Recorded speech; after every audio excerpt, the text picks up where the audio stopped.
Booga, booga, booga, booga. Hey guys, 'tis I, Mark, aka the Movie Buffer. You know, I just realized something. I have yet to cover any Steohen King related movies on this channel yet. There is potentially a very good reason for that, as not all of Mr. King's novels, or even his short stories for that matter, have necessarily translated well onto the big screen. And as you would expect, today's film is no exception to that. And that is, of course, Steohen King's Graveyard Shift. Came out in 1990. Now, this was a movie that was based on a short story titled Graveyard Shift, originally published in 1970. This was a part of Steohen King's Night Shift collection, which was published, I believe, in 78.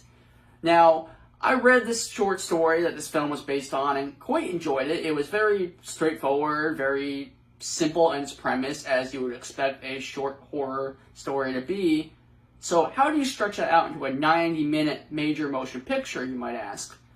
Well, this movie certainly attempted that. But did it succeed? Well, let's get to the movie and find out. But first, don't forget to check out the Patreon, folks. I will post a link in the description below. It's a wonderful way to support the channel. Basically, guys, it's what allows me to bring you more videos here on YouTube and to allow me to bring you not only better quality videos, but more videos and at a faster pace than I usually would be able to. So, thank you very, very much for any donations that you are able to contribute. It is certainly not something that I take for granted. And without further ado, let's go ahead and jump into the video. The film stars David Andrews, whom some of you may remember from Terminator 3, who plays a drifter that gets a job at a textile mill in Maine, which happens to be located right next to a very creepy cemetery. The film also stars some other rather recognizable actors. The film centers around some strange deaths that have occurred between the hours of 11 and 7 p.m. at the textile mill, right around the graveyard shift, as that's literally where we open up, where we see that one of the workers is having a pretty rough night. This guy doesn't have a name, so I guess we'll just call him Guy. Anyway, he's none too happy about the sweltering hot temperatures that he has to endure on this job. And as a native Floridian who works outdoors, I can definitely relate.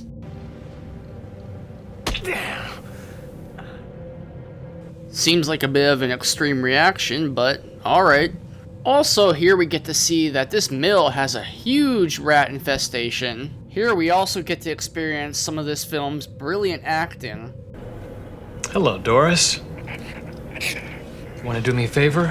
Help me load the next order? You're no lady, Doris. Far from it. So after getting surrounded by an army of rats, Guy goes completely nuts and starts losing his mind, and straight up starts talking to the rats, pretending as if he's a teacher lecturing a bunch of students. Think I'm bullshitting? Just listen to this dialogue.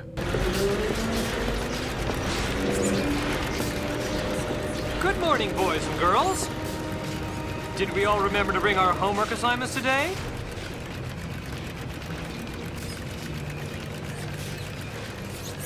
We didn't? Well, we know what happens to little boys and girls who don't do their homework.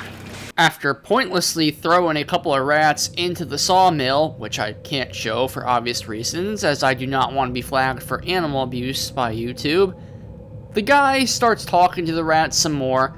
Unbeknownst to him, a mysterious creature lurks behind him. What's even more eerie is that the rats don't seem at all fazed by the creature's presence. And looks like we're about to get our first kill for the movie, and buckle up because it's a bloody one.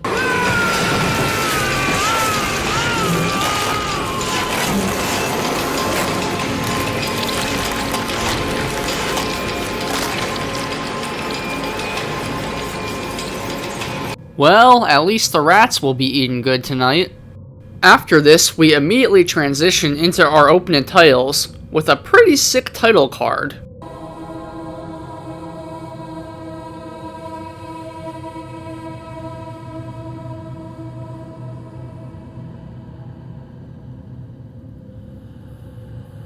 We then get to see our cemetery, which is located directly next to the textile mill, which I honestly have to say, as much shit as I can give this movie for its terrible acting, nonsensical directing, and questionable writing, it does have a great sense of atmosphere, and some of the shooting locations are genuinely well shot and executed. And yes, that is the Chuck man himself, Brad Dourif, who plays an exterminator in this film. While he is very much hamming it the fuck up here, Brad's performance and character is easily the most entertaining part of this movie, and I kinda wish he was featured in the film a little bit more. He hooks up some weird hose vacuum pump device to the inside of this old abandoned house, which sucks up a bunch of rats and some other shit and flushes them into a nearby creek. I don't know, it's a little confusing and seems kind of counterproductive since the rats could just swim back to the house after the job is done, but hey, you're the expert, Brad. Damn! Whoa! Adios, motherfuckers!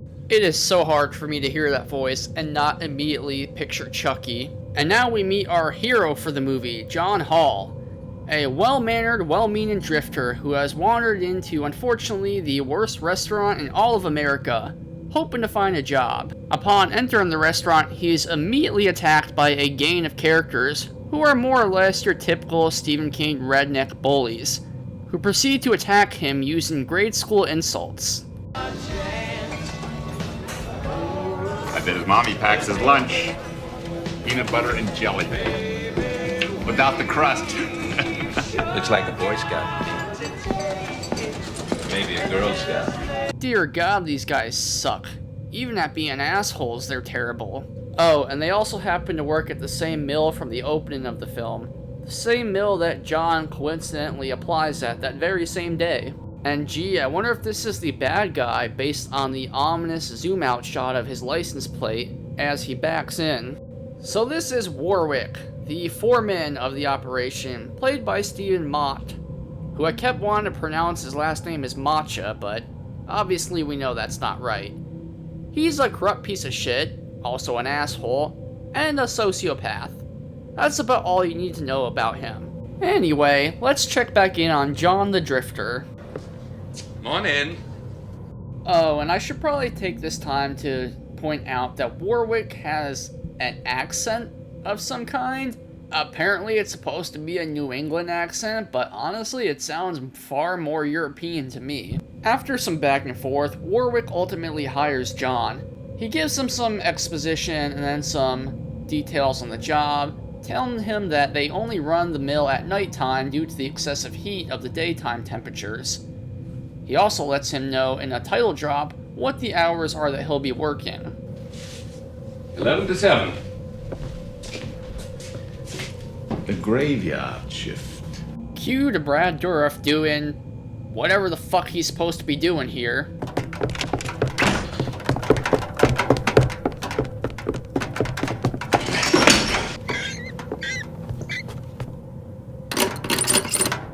Running around like some kind of half-assed Ghostbuster, apparently.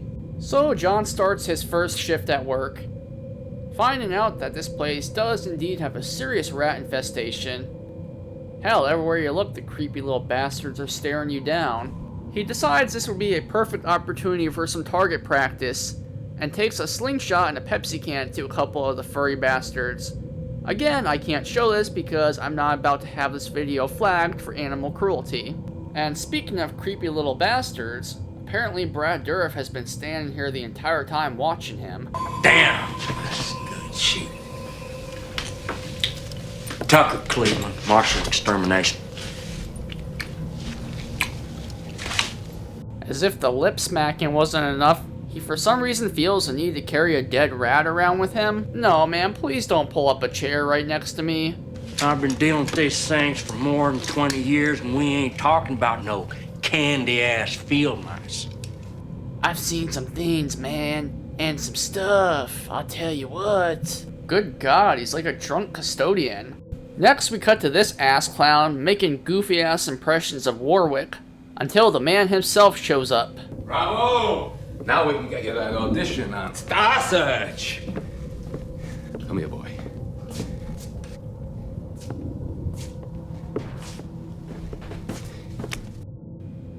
Good God, was he about to make out with him? What the fuck is going on here? In all seriousness, as goofy as this movie is and as half-assed as some of the writing and acting may be, the guy playing Warwick is so over the top and cartoonish I cannot help but laugh at everything he says and does.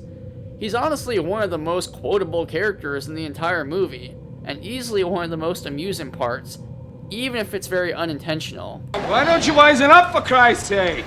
See what I mean? Tell me this man isn't a legend.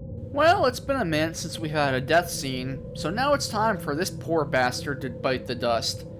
First he gets chased up a ladder by a bunch of rats, and then we finally get a reveal of the creature. Well, sort of. We see a membraned wing stretch out from behind him and completely envelop him as he is speared through the chest and eviscerated by a giant claw.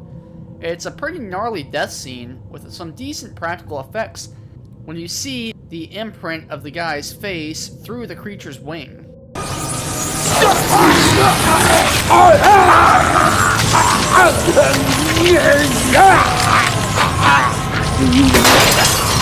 Oh well. Looks like we have another job opening. Charlie Carmichael, I hear you're looking for a few good men. Yeah. You. Come this way. Well, I think we found them. Also, what the hell is wrong with Warwick? Nice to meet you, sir. I hear you're looking for a few good men. Yeah. A few. This way. On subplot number 12, apparently this one chick who's been sleeping with Warwick on the side ends up getting demoted to cleanup crew, and she takes it out on his vehicle in a very hilarious fashion, including some really terrible and god-awful ADR. Basement cleanup! Clean up this, Warwick! Meanwhile, we keep cutting to these really awkward shots of all the extras just standing around very awkwardly, which makes me question if half these people are even real actors or just townsfolk that they hired off the streets and then paid with Happy Meals once shooting was over. Adding to Warwick's list of shittiness is apparently assault and battery on a woman, which he has zero shame in, and things turn ugly real fast. Thankfully, John appears like a good Samaritan to put an end to things. Show's over.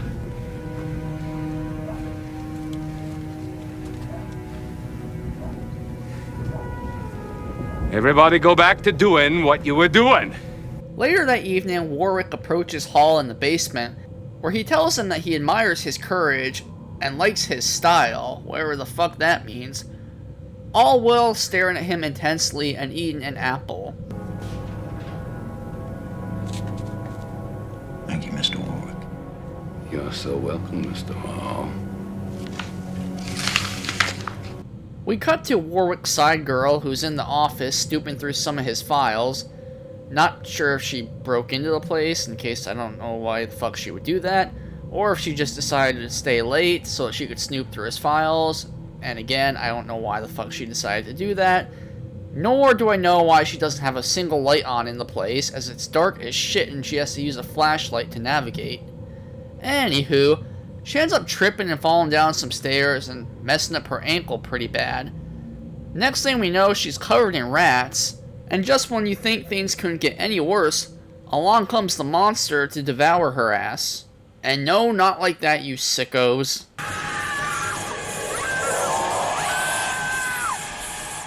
Also, we get a really terrible stock scream effect to go along with it.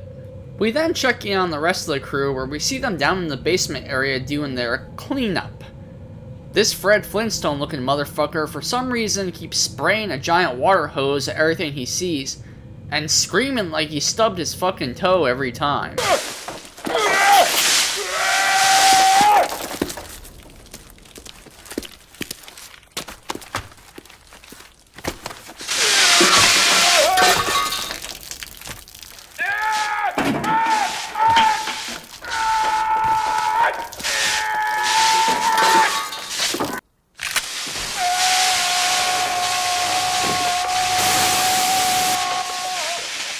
Also, we do catch a brief glimpse of the monster's tail as it slithers away beneath some debris.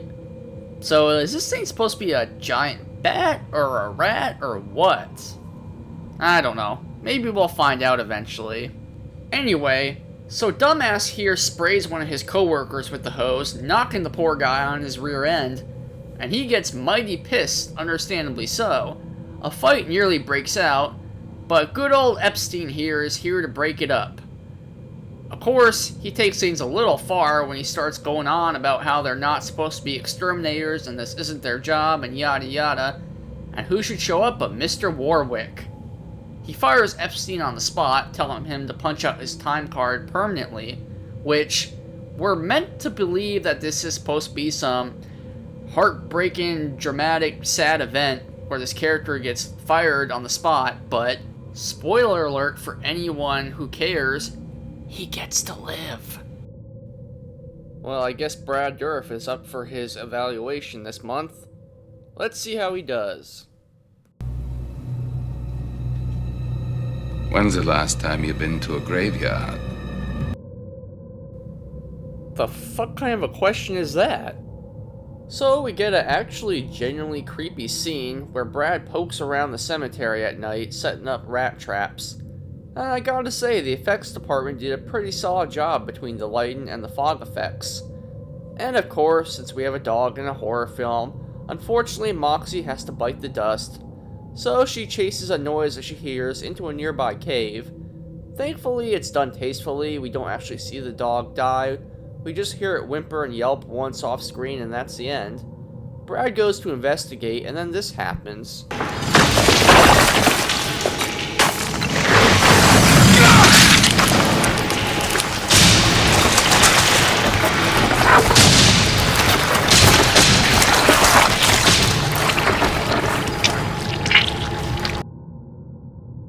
And then it just cuts to Warwick's face, staring off into space, looking all ominous, as if he planned that whole thing. It's such a lame and unfitting way to kill, honestly, the best character in the movie.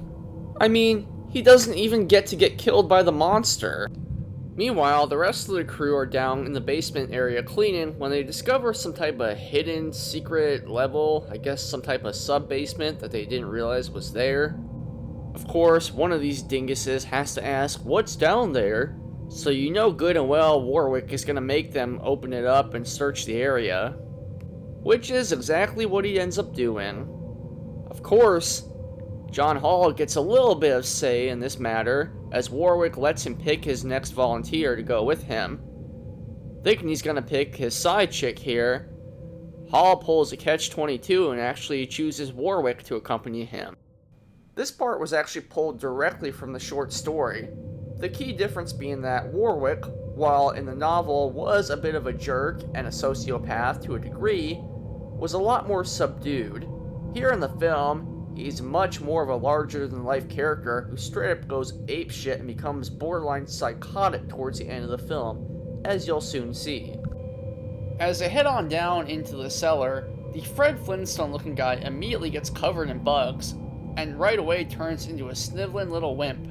It's actually pretty funny in an unintentional way, much like the rest of this movie.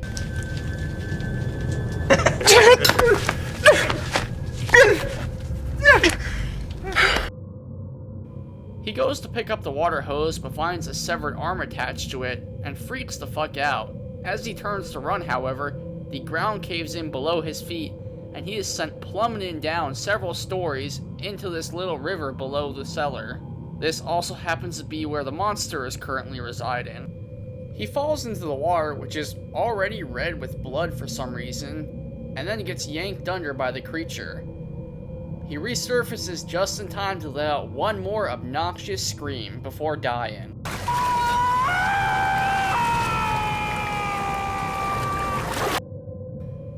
So chaos ensues, the group gets separated from one another, and this is the point in the film where Warwick just completely goes apeshit and absolutely loses his marbles. First he pins this guy against the wall and threatens to kill him.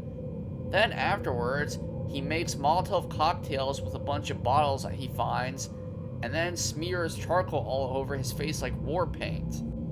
So they make their way up this old mine shaft, and Mr. Carmichael here decides the best course of action would be to stick his hand directly into this dark cave where he can't see into. And I'm sure we all can guess how this is gonna end.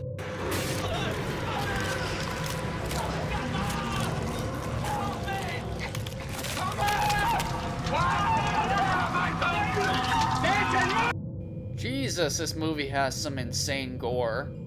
So old Charlie here gets dragged away and then munched off screen. I'm not going anywhere! There. The movie's only got about 8 minutes left anyway, you'll make it.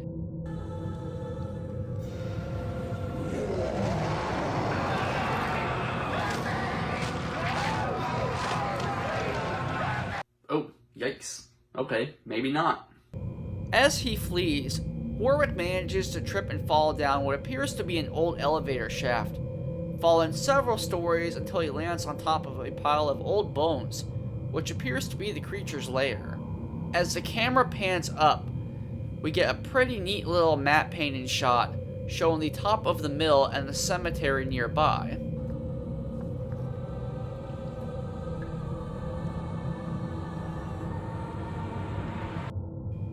They discover Warwick buried underneath a pile of bones, and as he comes to, he immediately starts beating the shit out of both of them.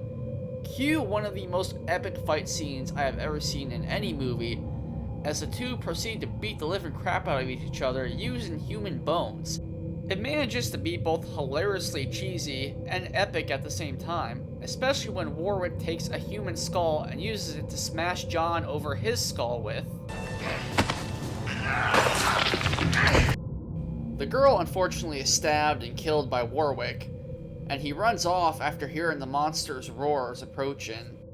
At this point, Warwick has gone full commando, playing a sort of cat and mouse game with the creature, which, why doesn't he just get the fuck out of here at this point? I'm not really sure why he's even doing this. But anyway, this is where we finally get our full reveal of the creature, which is this weird albino rat-bat hybrid. I'm not sure what this thing's supposed to be, but honestly, it makes for a pretty sick creature design, with some really neat practical effects that are surprisingly well done for a film like this, and not a CGI pixel in sight. Warwick attempts to go full Jack Torrance on the creature, even managing to stab it once in the wing. However, it ends up overpowering him and eventually eviscerates the poor son of a bitch, devouring him alive in the process.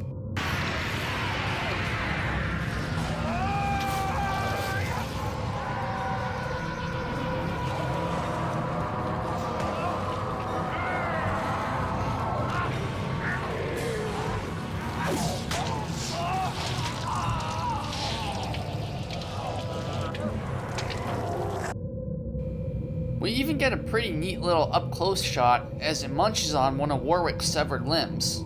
Whereas the movie adaptation has a singular creature, the short story actually had a whole lineage of creatures. Some were more bat-like, some were more rat-like, and the leader was a giant albino rat queen, which Hall eventually gets sacrificed and fed to. However, most likely due to this film's lower budget, they were only able to afford a solo creature, which I'm perfectly fine with because it's a pretty gnarly looking design anyway. So Hall manages to climb his way up the old elevator shaft, finally getting out of this cellar and making his way up to the top level of the mill. And all is well and done, it seems. Oh, except for the rats, they're still a problem.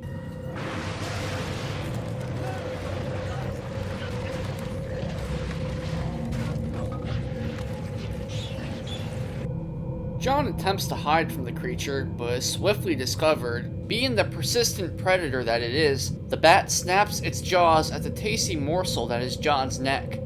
He manages to jab it once with this little hook thingy, but that only serves to piss it off some more.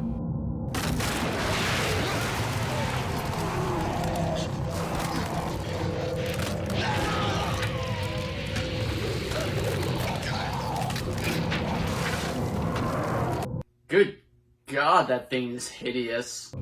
It would seem that all is over for our poor drifter, Until we realize that the creature has managed to get its tail snagged in this grinder thing here. But wait, John is an expert marksman, and he uses his shooting skills with a slingshot to take a Pepsi can, shooting it at the button nearby, thus activating the machine.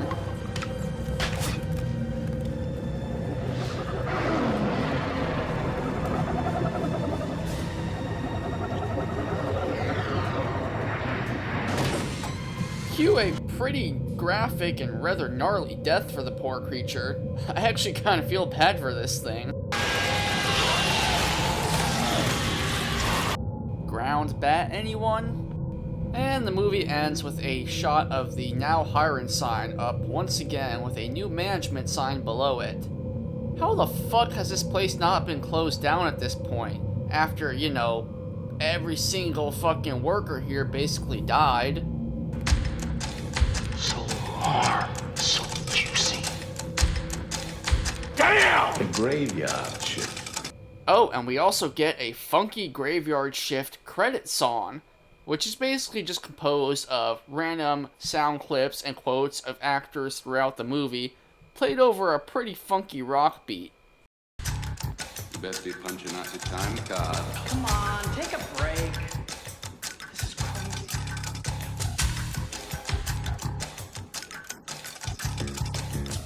Well, that was Steohen King's Graveyard Shift, and whew, that was an experience. And an experience is the best way to describe this film overall, because it is one of the craziest and most batshit insane B-movies I think I've ever seen. Despite its batshit insane execution, the overall premise of the film is pretty straightforward and about as simple as you can get. It's a simple B-movie creature feature about underground miners being stalked by an unknown creature. Sort of like Alien mixed with Jaws, but set in modern times. And that's pretty much the best way to enjoy this movie if you were to enjoy it. If you're seeking some deep, meaningful masterpiece like The Shining or Carrie, you're gonna be pretty disappointed by this one, as Graveyard Shift takes more of the maximum overdrive approach to doing a Steohen King adaptation. The acting, aside from Stephen Mott, who plays Warwick, and Brad Dourif's character, is overall pretty bad. Even from David Andrews, I mean, he's probably the least hammy of the bunch, but man's performance is literally like a stick of wood in this movie.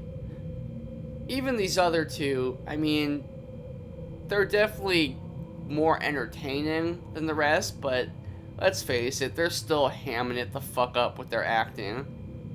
And, you know, that's not necessarily a bad thing, as it does give us a few laughs and some pretty amusing moments in the film. Gore hounds will definitely love this one, because there is plenty of gore, severed limbs, severed heads, intestines, disembowelments, you name it, to go around. This movie definitely does not skimp out on the violence, and it is not afraid to get bloody when it needs to. I once again have to give props to the special effects crew for being able to come up with such a convincing and sick creature design, especially on such a limited budget. I also like that they didn't bother giving us any exposition on the creature's origin, or trying to figure out what it is. They were just trying to figure out how to beat it and not get killed by it. I assume it's some sort of natural born mutation, as I believe the short story, if I'm not mistaken, does kind of insinuate this. This is not a creature that was an experiment gone horribly wrong or created by the effects of nuclear waste or anything like that, but merely a new species that has managed to survive undiscovered in the depths of these caverns. It gives us enough while leaving the majority of it to the audience's imagination. The movie also has a great sense of atmosphere, and there are some genuinely creepy shots and shooting locations as well. Overall, Graveyard Shift might be a little on the cheesy side, but goddamn if it isn't entertaining. Well guys, that's a wrap on this one. Thank you all for watching, and with that being said, show's over.